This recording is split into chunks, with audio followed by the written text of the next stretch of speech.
అలసిన వాణిని ఓరడించు మాటలు. సహోదరుడు భక్తి సింగ్ గారి పరిచర్య నుండి సేకరించిన అనుదిన ధ్యానములు. మార్చి 7.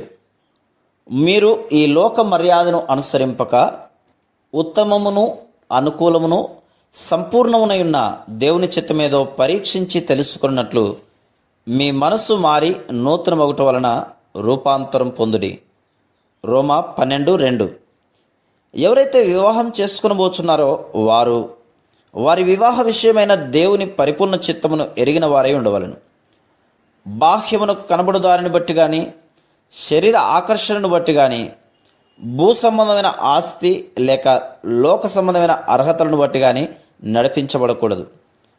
చాలామందికి వివాహ జీవితం గురించి చాలా తప్పు అభిప్రాయం కలదు. చాలామంది సంతోషం కొరకై అందము, ఐశ్వర్యము, విద్యపై ఆధారపడదురు. అందువలనే వారు అంతమున నిరుత్సాహపడదురు. వివాహం చేసుకునదలిచిన వారు తగినంత సమయము ప్రార్థనలో కనిపెట్టవలను. ఆయన తన చిత్తమును మనకు స్పష్టముగా తెలుపునట్లు ఆయనకు మనం సమయం ఇవ్వవలను. అంతేగాక ఆయన పరిపూర్ణ చిత్తమును గూర్చిన సంపూర్ణ నిశ్చయతను మనం కలిగి ఉండవలను.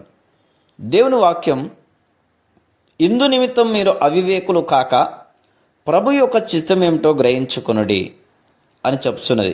ఎఫెసీ 5:17.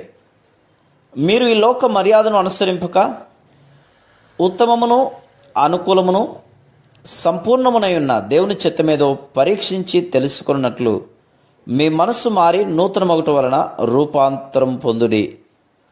రోమా 12:2.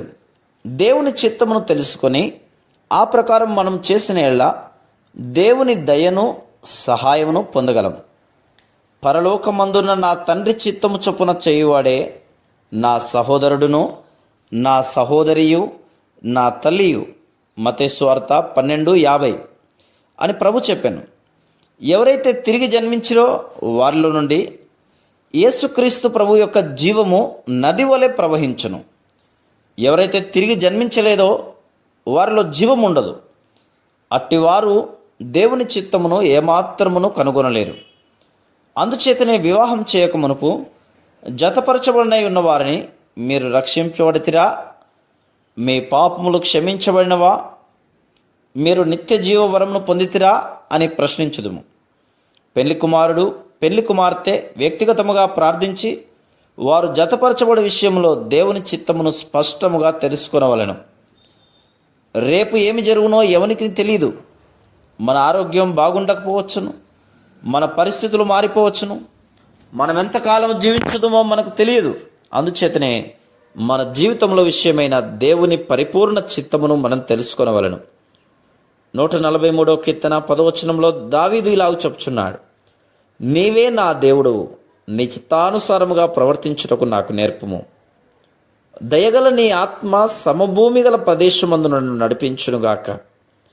ఎవరైతే జతపరచబడిరో వారు యథార్థముగా, నమ్మకముగా దేవుని చిత్త ప్రకారం ఈ వ్యక్తి నా ప్రభు చేత నా కొరకు ఏర్పరచబడెను అని చెప్పగలిగి ఉండవలెను. వారు బంగారము, వెండి, ఉద్యోగము, వస్త్రముల గురించి ఆలోచించక ముందు వారు దేవుని చిత్తమును ఎరిగిన వారై ఉండవలెను.